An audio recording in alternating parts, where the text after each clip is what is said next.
Temple Darshan ஆன்மீக சேனலுக்கு உங்களை அன்புடன் வரவேற்கின்றேன்.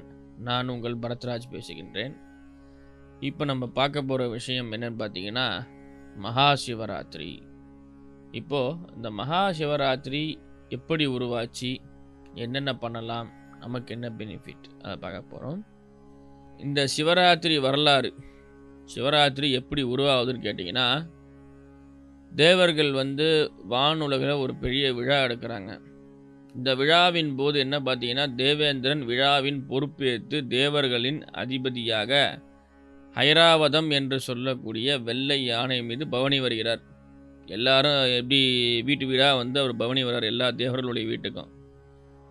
துர்வாச முனிவர் என்ன பண்ணுறாருன்னா, தன்னுடைய தவ வலிமையால் பராசக்தியிடமின்று பெற்ற ஒரு மலர் மாலையை எடுத்து தேவேந்திரனுக்கு பரிசாக கொடுக்குறார். இது பராசக்தியினுடைய மாலை என்று மதிக்காமல் தேவேந்திரன் பொன் பொருள் ஆடை ஆபரணங்கள் எல்லாம் ஒவ்வொரு இடத்துல கிடைக்கும்போது என்ன வெறும் ஒரு பூ மாலை தானே, இதை போய் இந்த ஆள் கொடுக்குறானே சொல்லிட்டு யானை மேலே உட்காந்துக்கிட்டு கீழே இறங்காமல் தன்னுடைய இடது கையால் யானையினுடைய அங்குசத்தினால் வாங்கி அதை யானை கையால் கொடுத்து கீழே போட்டு மிதிக்க செஞ்சிடறான். இதில் கோபமான துர்வாசகர் என்ன பண்ணுறாருன்னா, நான் கஷ்டப்பட்டு என்னுடைய தவ வலிமையால் பராசக்தியினுடைய மலர் மாலையை உன்னிடம் கொடுத்தால் நீ என்ன பண்ணுறன்னு கேட்டினா தூக்கி யானையால் கையால் போட்டு மிதிக்க வைக்கிறியே, இனிமேட்டு நீங்கள் எல்லாம் இறக்கமற்ற அரக்கர்களாக போக கிடவீங்கன்னு சபிச்சிடுறார். இது என்னென்னா, எல்லாரும் தேவர்களும் அரக்கர்களாக மாறிடுறாங்க. சக்தி இல்லாத அரக்கர்கள், அரக்கர்களாலே வலிமை உண்டு, இவங்க சக்தி இல்லாத அரக்கராக போயிடுறாங்க. அப்போ நாரத முனிவர், இவர் நாரத முனிவர் பார்த்தா தேவரும் கிடையாது, மனுஷனும் கிடையாது, ரிஷியும் கிடையாது. இவர் ரிஷி வகையை சேர்ந்தவர் நாரதர். இந்த நாரதர் தேவேந்திரன் கேட்குறார், இதுக்கு என்ன வழி, என்ன பண்ணலாம் அப்படின்ற போது துர்வாசகர் சொல்கிறார், நீ பார்க்கடலை கடைந்தால் பலன் உண்டு போ அப்படின்னு சொல்லிட்டு துர்வாசகர் சொல்லிட்டு போயிடுறார். இதுக்கு நாரத முனிவர்கிட்ட கேட்கும்போது நாரத முனிவர், பார்க்கடலை கடையிறது சாதாரண விஷயமா, நம்ம கடலில் ஒரு தொலை போட்டு ஒரு தண்ணி எடுக்கிறதுன்ற சாதாரண விஷயமா, அப்போ அந்த கடலுக்கு அதிபதி யாரோ அவரிடமே போய் கேட்கலாம். கடலுக்கு அதிபதி யாருன்னு கேட்டிங்கன்னா வருணன்னு சொல்லுவாங்க. ஆனால் பார்க்கடலுக்கு அதிபதி மகாவிஷ்ணு.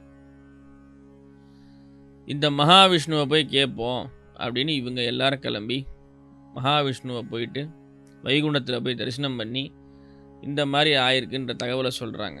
சரி, அப்போ மகாவிஷ்ணு ஒரு யோசனை சொல்கிறார். மந்திரமலையை மத்தாக்கிக்கோ, வாசுகி பாம்பை கயிறாக்கி பார்க்கடலை கடைங்க அப்படின்றார். அப்போ நாரதர் என்ன சொல்கிறாருன்னா, தேவர்கள்னாலே சோம்பேறிகள், எந்த வேலையும் செய்ய மாட்டாங்க, சும்மாவே உட்கார்ந்துருக்கக்கூடியார்கள் தேவர்கள். அவங்கள போயிட்டு நீ வைத்துக்கோ சொல்கிற, ஏற்கனவே அவங்க சோம்பேறி. ரெண்டாவது விஷயம், துர்வாசகர் வேற சபிச்சு அவருக்கு உடம்புல சக்தியே இல்லாமல் இருக்காங்க. அவங்க என்ன பண்ணுவாங்க, அதுக்கு அசுரர்களுடைய பலம் தேவை. சரி, அப்போ அசுரர்களையும் சேர்ந்துக்கிட்டு நீங்கள் பண்ணுங்க அப்படின்னு சொல்கிறார். சரின்னு சொல்லிட்டு இவங்க என்ன பண்ணுறாங்க, தலைப்பக்கம் அசுரர்களும் வால் பக்கம் தேவர்களும் போட்டு கடையிறாங்க. இது எவ்வளோ தான் கடைஞ்சாலும் பார்க்கடல் ஒரு சின்ன சுழற்சி கூட வரல. அப்புறம் மகாவிஷ்ணு கூர்மாவதாரம் எடுத்து அந்த மந்திர மலையை தாங்கி பிடிச்சி பார்க்கடலை கடையிறாரு. இந்த கடையிற நேரத்தில் அசுரர்கள் தலைப்பக்க அசுரர்கள் பார்த்தீங்களா, அவங்க அழுத்தி பிடிக்கும்போது வாசுகி பாம்பு வலி தாங்காமல் தன்னுடைய மொத்த விஷத்தையும் பார்க்கடலில் கக்குது. இது கடலில் ஊறுச்சுன்னா எல்லா ஜீவராசிகளும் சாகும் சொல்லிட்டு இது யாருக்கு கொடுக்கலான்னு பார்த்தா பரமேஸ்வரன் தான் ஏற்றுக்கிறேன் அப்படின்னு சொல்லிட்டு அதை எல்லாத்தையும் 7 கடல் தண்ணியும் 1 கடல் தண்ணி ஆக்கி அதில் இருக்க மொத்த விஷத்தையும் குடிச்சுடுறார். குடித்தவுடன் அந்த விஷத்தினுடைய பலனாகப்பட்டது என்னன்னு கேட்டிங்கன்னா, அதோடைய ரத்தத்தில் கலந்துரும். அவர் உடலில் கலக்கூடாதுன்னா அவர் தூங்கக்கூடாது. இப்போ நார்மலாக உங்களுக்கே தெரியும், ஊர்லெலாம் பாம்பு கடித்தா ராத்திரி ஒரு நாள் நைட்டு தூங்கக்கூடாதுன்னு சொல்லுவாங்க. பாம்பு கடித்தா என்ன விஷயம்னு கேட்டிங்கன்னா, ரத்தம் உறையும். இதுதான் விஷயமே. பாம்பு கடிக்கிறதுக்கு ஒரு பெரிய விஷயமே கிடையாது. பாம்புனுடைய எச்சல் நம்ம உடம்புல பட்டால் நம்மளுடைய ரத்தம் உறைஞ்சி போயிடும். அதனால் செத்து போடுவான்னு சொல்லுவாங்க. தூங்கினா நம்ம ரத்தத்துடைய வேகம் கம்மியாகும். முழிச்சிட்டு இருந்தால் உடம்பு சூடாக இருக்கும், ரத்தத்துடைய ஓட்டங்கள் கரெக்டாக இருக்கும். குறிப்பிட்ட நாழிகைக்கு அப்புறம் அந்த விஷம் வேலை செய்யாது. அப்போ பராசக்தி என்ன பண்ணுறாங்கன்னா, சிவபெருமானுடைய தொண்டையை அழுத்தி பிடிச்சி அந்த விஷத்தை உள்ளுக்கு போகாமல் காக்கிறாங்க. இதுதான் மூலமான கதை. அந்த ஒரு நாள் இரவு அவர் கண்முழிக்கிறாரு. அதிலெல்லாம் நடக்கக்கூடிய விஷயங்கள் இதுதான். சிவராத்திரியினுடைய விரத பலன். சிவராத்திரிக்கு விரதம் இருந்தால் என்ன பலன் அப்படின்னு கேட்டிங்கன்னா, ஒரு சோழ தேசத்தில் ஒரு திருடன் இருக்கான். இந்த திருடன் என்ன பண்ணுறான்னா, எல்லா இடத்துலையும் திருடுறது, கொள்ளையடிக்கிறது இதுதான் வழக்கமாக வச்சுருக்கான். ஒரு நாள் சிவராத்திரி அன்னைக்கு பார்த்தீங்கன்னா, அவனுக்கு திருடத்துக்கு போகிறான். நல்ல மழை. மழைக்கு போகும்போது என்ன பண்ணுறதுனே தெரில. மழைக்கு பயந்துக்கிட்டு ஒரு காட்டில் மரத்துக்கு மேலே போய் ஏறி உட்காந்துடுறான். அது வில்வ மரம். அதுக்கு கீழே பார்த்தீங்கன்னா ஒரு சிவலிங்கம் இருக்குது. இந்த சிவலிங்கத்துக்கு மேலே ஏறி அந்த வில்வ மரத்து மேலே ஏறி குதிக்கும் போது என்னென்னா, அந்த சிவலிங்கத்தினுடைய மேலே வில்வன்லாம் உதிர்ந்து சுவாமி மேலே விழுது.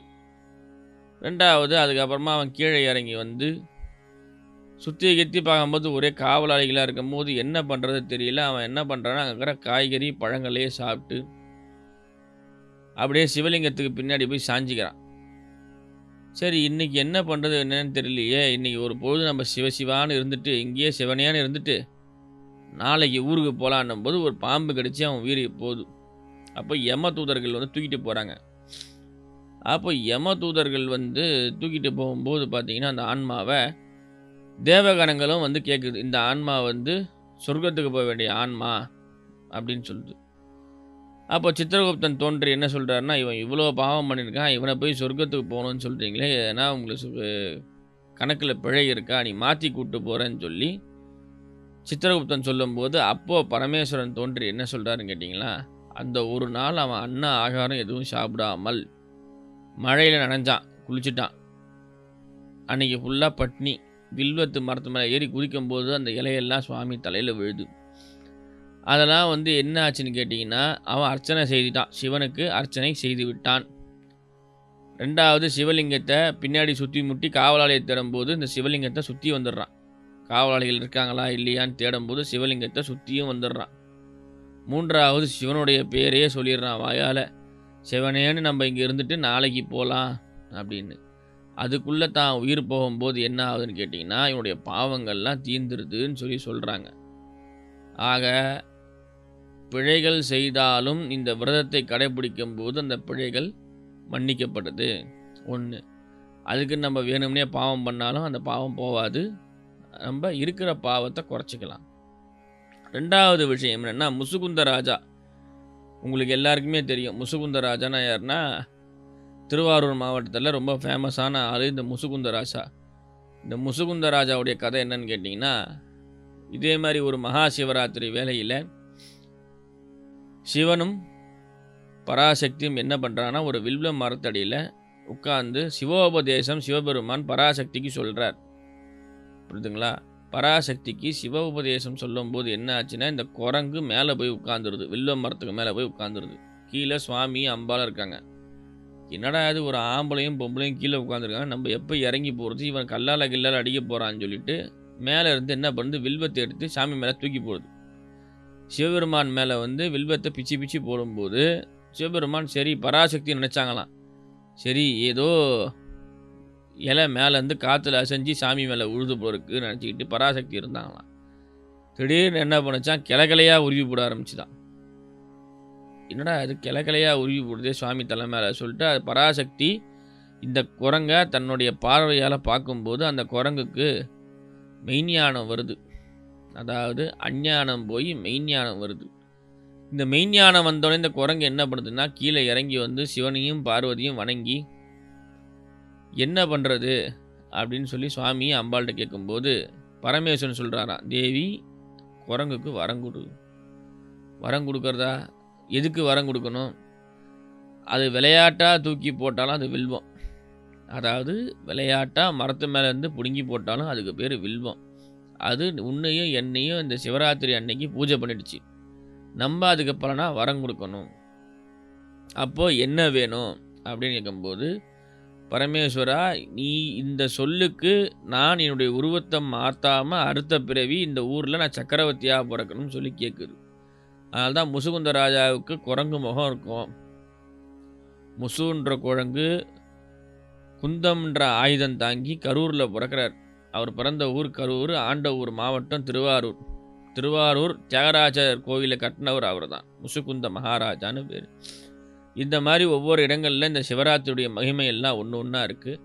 இன்னொன்று, விஸ்வரூப தரிசனம் 3ஆம் காலத்தில் பரமேஸ்வரன் ஜோதி பிளம்பாக அடிமுடி காணும் தரிசனம்னு சொல்லப்படுது. ஒவ்வொரு இடத்துல ஒவ்வொரு மாதிரியான வழிபாடுகள் இருந்தாலும் பொதுவான வழிபாடு என்னன்னு கேட்டிங்கன்னா இந்த 4 காலம்.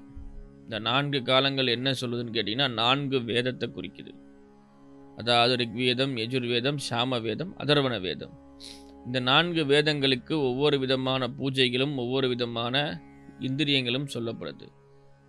அதில் ஒவ்வொரு வேதங்களையும் பொருட்டு ஒவ்வொரு தேவகணங்கள், பூதகணங்கள், யக்ஷகணங்கள், கிங்கணகணங்கள் பூஜை செய்கின்றன. இப்போ நம்ம முதல்ல பார்க்க போகிற விஷயம் முதல் காலம். முதல் காலம் என்ன செய்யலாம்? முதல் காலத்துக்கு சுவாமி சிகப்பு கலர் வஸ்திரம், செவ்வாடை, சிகப்பு கலருக்கான உணவுகள், செம்மை நிற உணவு, அதே போல் பார்த்திங்கன்னா சிகப்பு பூ இதெல்லாம் கொண்டு பூஜை செய்வார்கள். இது ஏன்னு கேட்டிங்கன்னா ரத்தம் அப்படின்னா சிகப்புன்னு அர்த்தம். செவ்வாய் பகவானுடைய ஆதிக்கம் சிகப்பு. செவ்வாய் தோஷம் உள்ளவர்கள், செவ்வாயினால் பாதிப்பு ஏற்படுபவர்கள், சொந்த வீடு வாங்க விருப்பம் உள்ளவர்கள், கால்நடை பராமரிப்பு செய்பவர்கள், இவர்கள் எல்லாருமே பார்த்திங்கன்னா செவ்வாயினுடைய ஆதிக்கத்திலே இருக்கக்கூடிய ஆட்கள். இந்த செவ்வாய் இரத்தகாரகன்னு சொல்லப்படுது. உடம்புல ஒரு ரத்தம் செவ்வாய், சூட்டுக்கு அதிபதி செவ்வாய். இந்த செவ்வாயினுடைய தோஷங்கள் பாதிப்புகள் இல்லாமல் செவ்வாயினால் நன்மைகள் ஏற்படணும் சொல்லி பண்ணக்கூடியது முதல் கால பூஜை. 2ஆம் காலம் மஞ்சள். சுவாமிக்கு மஞ்சள் வஸ்திரம், எலுமிச்சப்பழம் சாதம் நிவேத்தியம், மஞ்சள் கலர் பூவுள்னால் அர்ச்சனை, சிறப்பு பூஜைகள்லாம் நடைபெறும். 2வது காலம் என்பது மாங்கல்ய பலம் மற்றும் கல்வி, அறிவு, ஞானத்துக்கான பூஜை. நல்லா படிக்கிற பசங்கள்லாம் 2ஆம் காலத்தில் போய் தரிசனம் பண்ணி சுவாமியுடைய பிரசாதத்தை வாங்கி சாப்பிடணும். அதே போல் 3வது காலம் தூய வெள்ளை, சுத்தமான வெள்ளை சாதம். அதாவது தயிர் சாதம், பால் சாதம், மோர் சாதம் அதெல்லாம் சுவாமிக்கு நிவேத்தியம் பண்ணுவாங்க. சுவாமிக்கு வெள்ளை நிறைய ஆடை. இந்த 3ஆம் காலத்துக்கு மட்டும் தாழம்பூ சாத்துற வழக்கம் உண்டு. இந்த 3ஆம் காலம் என்னென்னா பதவி உயர்வு, பதவி நிலை. சில பேர் பார்த்திங்கன்னா 3 வருஷம் 4 வருஷம் ஒரே கம்பெனியில் வேலை செய்வாங்க, பதவி உயர்வே வராது. சில பேர் கம்பெனிக்கு வேலை செஞ்சிட்டே இருப்பாங்க. இப்போ வந்த ஆளுக்கு கம்பெனியில் பார்த்திங்கன்னா பெரிய பெரிய போஸ்டிங் கொடுத்துருப்பாங்க. இவங்க ரொம்ப நாளாக ஒரு 10 வருஷம் ஒர்க் பண்ணியிருந்தாலும் போஸ்டிங் இல்லாமல் இருக்கும். என்ன பண்ணுறதுன்றதெல்லாம் இந்த காலத்தில் பிரார்த்தனை பண்ணுறது ரொம்ப சிறப்பு. அதே போல் 4ஆம் காலம், இந்த ஏவல், பில்லி, சூன்யங்கள்லாம் இந்த 4ஆம் காலத்துலேருந்து விலகும். இதெல்லாம் இந்த 4ஆம் காலம் முடிந்து இந்த 4 காலமும் முக்கியம்னா ஒருத்தர் கண் வழித்து அந்த 4ஆம் காலம் வரை தரிசனம் செய்து கண்டிப்பாக பிரசாதம் அருந்த வேண்டும். அதே போல் திருநீர் தரிக்க வேண்டும். இதெல்லாம் செய்யும்போது உங்களுக்கு சிவராத்திரியினுடைய எல்லாவுடைய நற்பலன்களும் சேரும்.